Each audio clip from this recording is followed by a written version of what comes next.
Il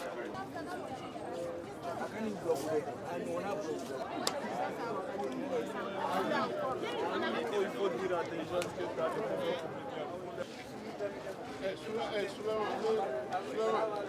Traité par le film. À tout à l'heure, on va se retrouver.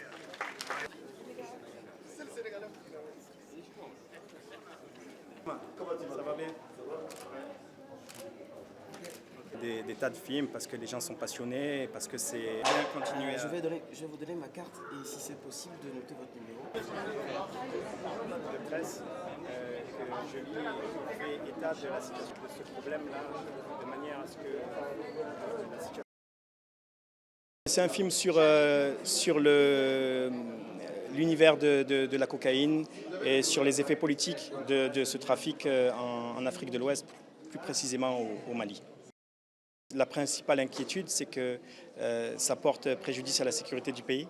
Il y a maintenant toute une partie du territoire qui est difficile à gérer, on va dire ça comme ça. Et donc, si les gens qui déstabilisent cette région ont les ressources pour le faire, c'est parce qu'eux aussi ils profitent de ce trafic. Ils y sont soit associés, soit ce sont eux-mêmes les organisateurs.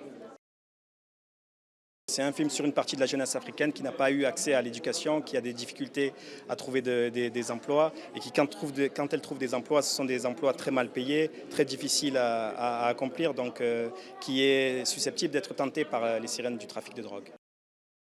On a eu une attaque, un attentat au Radisson et donc les conditions de sécurité étaient plus assurées pour une équipe de tournage aussi importante que la nôtre avec des étrangers et ça posait un problème d'assurance aussi, donc on a délocalisé une partie des scènes qui devaient être tournées au Mali, on les a délocalisées au Sénégal. La crise est multidimensionnelle, il faut combattre ces gens sur le terrain, il faut essayer de les repousser, mais c'est pas si on ne leur coupe pas leurs moyens de financement, il y a de grandes chances que leur groupe se reforme ailleurs, comme on est en train de le constater.